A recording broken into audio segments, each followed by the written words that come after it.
양민혁이 QPR로 임대를 떠난 지 일주일밖에 안 됐는데 벌써 2경기 연속 출전을 하면서 적응 속도를 높이고 있습니다.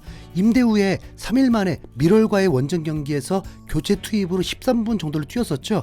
당시 교체 투입 2분 만에 슈퍼 슈팅을 보여주면서 K리그 영플레이어상을 수상한 선수가 어느 정도인지를 제대로 보여주었습니다. 그리고 이제 한국 시간 수요일 새벽에 또 리그 경기가 치러졌습니다.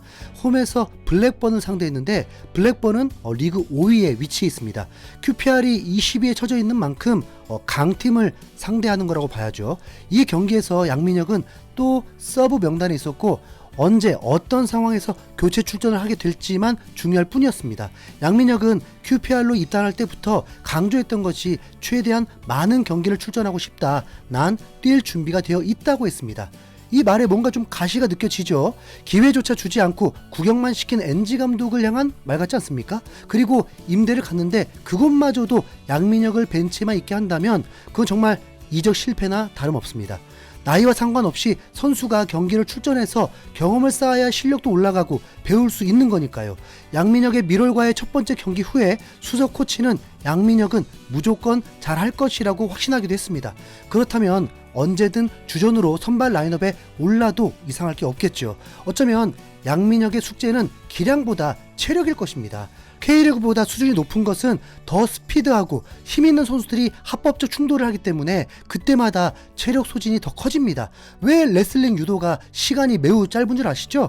몸으로 부딪히면서 상대 체중의 그 힘까지를 견디고 충돌해야 하다 보니까 급격한 체력 소모가 됩니다. 비수마가 골대 앞에서 했던 그 거구들 사이에서 버틴 것이 얼마나 힘든 건데요. 그냥 볼을 잡고 뛰고 슈팅하는 것보다 충돌을 했을 때 부딪혔을 때 에너지 소모가 더 크고 데미지도 큽니다. 양민혁은 이 부분을 적응을 해야 합니다. 그냥 충돌해서 넘어졌다가 아니라 충돌해서 넘어지는 것으로 체력 소모가 심해진다는 거죠. 그럼 양민혁은 그래서 안 된다? 그럴 리 없죠.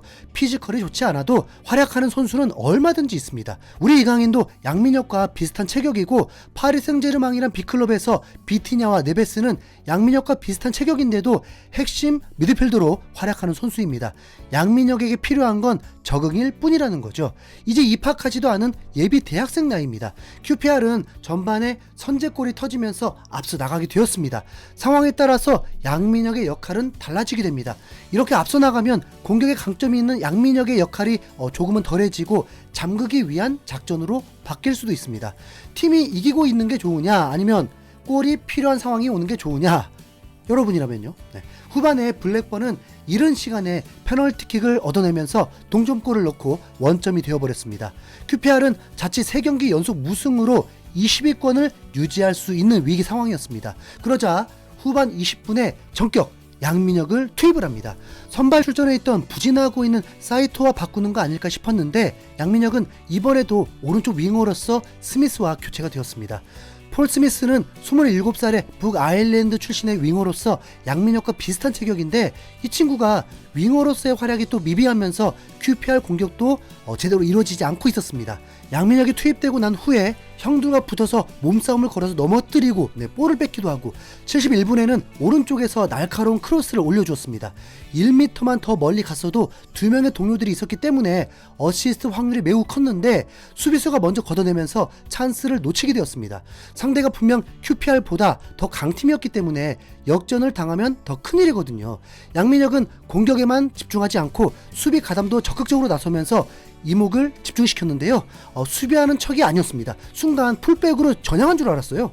상대 왼쪽 윙어가 치고 나가려고 하자 더 빠르게 쫓아가서 커트를 하기 위해 몸싸움을 펼쳤고 이후에 QPR의 볼 소유가 되도록 도왔습니다. 후반 투입이라서 아무리 에너지가 넘친다고 하지만 양민혁의 경기력 자체가 팀의 활력을 불어넣고 있다는 것은 확실해 보였습니다. 75분에는 중앙으로 몰고 가서 볼을 주고받으려고 했는데 동료 선수가 비어있는 양민혁에게 패스하지 않고 볼을 소유만 하다가 타이밍을 놓치게 됐습니다. 그 동료 선수 셉셉인가요? 그리고 이어서 QPR의 역전골이 터지게 됩니다. 양민혁은 박스 중앙까지 들어가 있었습니다. 약 30m 거리에서 크로스가 휘어 들어왔는데 아웃일 줄 알았던 볼이 동료에게 전달이 되었고 바로 헤딩으로 문전으로 보내주면서 양민혁이 슈팅을 하기 위해 달려들었는데 상대 수비수가 과격하게 달려들면서 양민혁을 쓰러뜨렸습니다.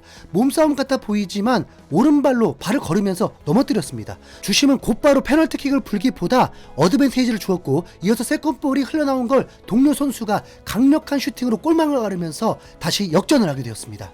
와, 양민혁의 적극적인 움직임에 기회가 온 것입니다. 이건 뭐 최소한 기점이죠. 네, 그리고 골이 되지 않았어도 페널티킥 확률이 매우 높았습니다. 어쩌면 골이 된 게 아쉽다고 해야 하나? 네, 양민혁의 활약이 더 돋보일 수도 있는 거니까요. 네, 죄송합니다. 발은 안으로 굽더라고요. 양민혁은 수비에도 적극적으로 가담하면서 최종 팀 승리를 도왔고 경기 후에 감독과도 뜨거운 포옹을 하면서 어색해 보이기도 하지만 유럽 무대 도전이 순조로워 보였습니다. 이날 축구 통계 매체 푸모에 따르면 양민혁은 24분간 출전해서 패스 성공률 90%, 터치 13회, 리커버리 1회, 경합 성공 1회, 옵사이드 1회 등을 기록했습니다. 이런 활약을 하는 선수를 엔지 감독은 아예 외면을 해버렸죠. 오히려 뮌헨의 유망주 마티스테를 무려 연봉이 150억이 되는 걸 보존해주기로 하고 영입을 했습니다. 물론 시즌 마치고 이적 여부는 테리 결정하기로 또 되어 있대요. 그러면 임대료니까 당장에 이적료는 들지 않고 월급만 12억 정도 되는 건데 4개월 월급 50억을 쓰면서 토트넘의 공격력을 더하려고 했던 겁니다. 그럼 테리, 양민혁보다 진짜 한 살 많은데 그렇게까지 대단한 선수냐? 아니 저 진짜 그거 모르겠다니까요. 네. 왜 그런 고평가가 되는 선수인지는 진짜 모르겠습니다. 베르너도 고평가, 존슨도 고평가, 히샬리송도 고평가, 다 고평가야. 네. 근데 양민혁 저평가, 손흥민 저평가. 네, 진짜 환장할 일 아닙니까? 우선 일이 이렇게 됐으니까 양민혁이 출전 기회를 확실히 받으면서 경험을 쌓는 것도 분명 중요합니다. QPR은 블랙번을 상대로 승리하면서 13위까지 올랐는데 6위 웨스트브롬과 3점 차이입니다. 그런데 이 6위 3점 차가 매우 중요합니다. 13위라고 얕볼 상황이 아니에요. 챔피언십은 상위 두 팀만 프리미어리그에 직행하고 3위에서 6위까지는 다시 플레이오프를 치러서 최종 승자가 프리미어리그에 승격을 하게 되는 구조입니다. 그러니까 QPR이 3점 차이밖에 안 나기 때문에 여전히 프리미어리그 승격 가능성이 있다는 것입니다. 물론 QPR은 공격보다 수비가 더 문제이긴 합니다. 벌써 47점을 했거든요. 하지만 공격이 매끄러워지면 실점도 줄어들기 마련입니다. 그리고 추가 선수 영입도 했다죠. 네. 양민혁이 QPR로 이적하면서 수석 코치는 우리를 도울 것이라고 확신한다면서 기대감을 숨기지 않았습니다. 이제 다음 경기는 선발 출전도 기대해 볼 수 있는데 솔직히 개인적으로도 체력이 신경 쓰여서 교체 출전을 은근히 바라기도 합니다. 네. 아무튼 선발 출전하면 양민혁이 그만큼 인정받는다는 거죠. 네. 지금부터 일주일 후에 경기가 있습니다. QPR은 이미 FA컵을 탈락했기 때문에 주말에 경기가 없고 주중에 32라운드 코벤트리와의 리그 경기가 있습니다. 코벤트리는 현재 램파드 감독이 맡고 있고 최근 성적이 나쁘지 않으면서 QPR과 승점이 같은 상황입니다. 토트넘이 힘들게 이겼던 그 코벤트리 맞습니다.